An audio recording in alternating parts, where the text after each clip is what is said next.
sahabat jelajah desa di Indonesia, khususnya desa di Kabupaten Pemalang, Tegal dan Brebes, terus dan desa Kluwut juga desa saya Pak, dengan Pak Lutfi ya. Jabatannya apa tadi Pak ya? Saya Widya Iswara. Oh, Widya Iswara. Apa Widya? Widya Iswara. Iswara. Ini tadi kan ada pelatihan ada PPP 3 dengan plan internasional dan melibatkan dengan kader-kader pelindungan awak kapal yang ada di Pemalang, Tegal dan Brebes Pak. Mungkin bisa disampaikan secara singkat apa yang disampaikan tadi biar masyarakat umum khususnya yang masih awam tahu Pak. Ya. Jadi rekan-rekan sekalian, Ya. jadi untuk bekerja di atas kapal, untuk menjamin pekerjaan kita, maka ada aturan main yang sekarang ini ditetapkan. Bagaimana kita mau menduduki jabatan, misalkan mulai dari nakoda sampai dengan koki. Ada persyaratan-persyaratan untuk duduk di jabatan tersebut. Nah, untuk bisa duduk, ada sertifikat-sertifikat. Contoh misalkan untuk kapal di atas 300 gross ton harus punya sertifikat ANKAPIN tingkat 1. Untuk kapal di bawah 300 sampai dengan 100 gross ton itu harus punya sertifikat ANKAPIN 2. Antara 30 sampai dengan 100 gross ton harus punya ANKAPIN 3 dan di bawahnya harus punya SKS dan sebagainya.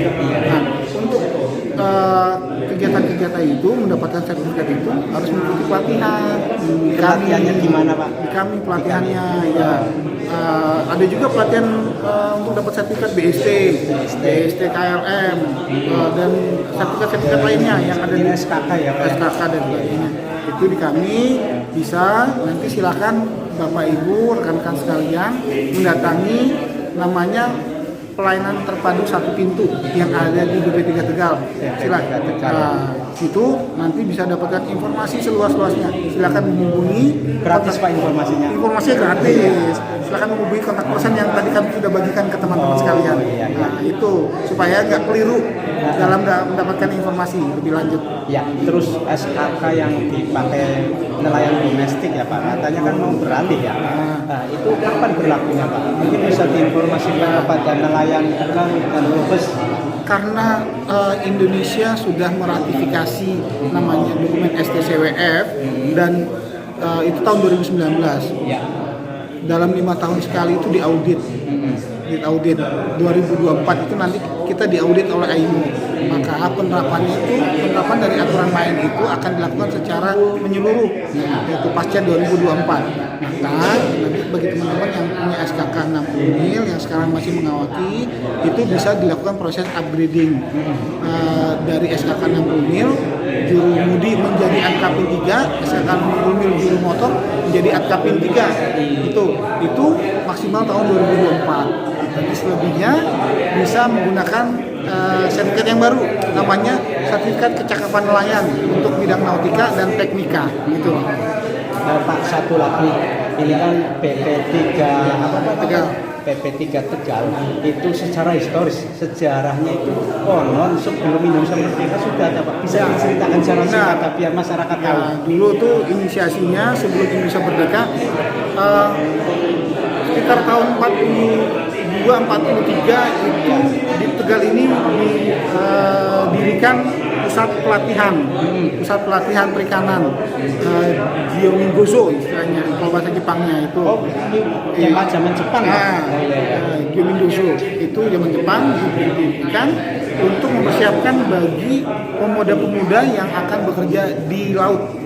Cikal bakalnya itu. Nah, kemudian tahun 62 kami disahkan berdiri namanya apa tadi itu istilahnya saya lupa juga tuh. Iya. Nah, tahun 62 sampai dengan 71 itu 74 itu namanya pusat pelatihan training project gitu. Nah, yang kemudian menjadi BKPI, berubahnya kemudian sekarang berubah menjadi BP3, Balai Pelatihan dan Penyuluhan Perikanan. Berarti sebelum di tempat-tempat wilayah Indonesia yang lain sudah ada dulu di Tegal. Kami bisa dibilang yang tertua yang ada di Tegal, yang ada di Indonesia, yang ada di Indonesia itu di Tegal ini yang tertua.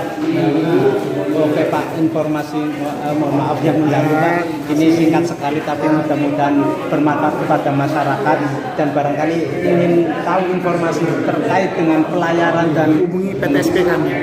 di jalan apa Pak? Jalan Martoloyo. Martoloyo di BP3 Tegal, dekat Bom Cina. Bom Cina. Oke. Gampangnya ya.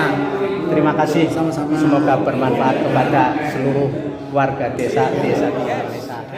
Ini dengan salah satu peserta hasil dari pelatihan dari yang diselenggarakan Sepsis Project atau Plan Internasional ya di kantor BP3. Mas, informasi apa yang tadi didapatkan mungkin bisa disampaikan agar bisa bermanfaat kepada masyarakat? Khususnya kalau untuk program tadi, masukan yang paling banyak itu kita akhirnya tahu berapa sih nominal bikin PST, Ankapin, seperti sertifikat lain sebagainya itu kan. Lah setelah kita datang akhirnya dikasih penjabaran, ini loh BP3 Tegal, fungsinya, tupoksinya untuk apa dan lain sebagainya. Akhirnya kita tahu apa sih tugasnya mereka. Lah mungkin salah satu hasilnya seperti itu. Kalau untuk dijabarkan semua ya intinya banyak sekali manfaat. Termasuk sejarah dari pendirian BP3 zaman Jepang ya. Nggih. Luar biasa. Ya udah cukup dulu Mas, mohon maaf ganggu. Mudah-mudahan bisa mengedukasi kepada masyarakat. Amin. Rumahnya mana Mas? Pemalang. Tepatnya Widuri Grand Widuri. Estate. Oh, Grand Estate. Sing Warudoyong sih Warudoyong. Oh, jauh Mas. Jauh. Oh. Lapangan bola. Iya Warudoyong ta sing ana lagu taring Warudoyong. Karaoke yuk. Kata pinggir kali. Oke, matur suwun Mas. Assalamualaikum warahmatullahi wabarakatuh. Waalaikumsalam. Temanya ngeblog dan santai guys. Dan ini kunjungan dari para kader awak kapal yang pernah dilatih Sepsis Project. Ini dari Pemalang. Itu Pemalang juga Mas apa Mas? Aseng Amiruddin. Aseng Amiruddin, dan ini dari Hollywood. Apa Kluwut? Kluwut. Nah, ini dari perangkat desa ini. Komeng. Uhuy. Samping. Kok nyusul karena ya kenal. Ya.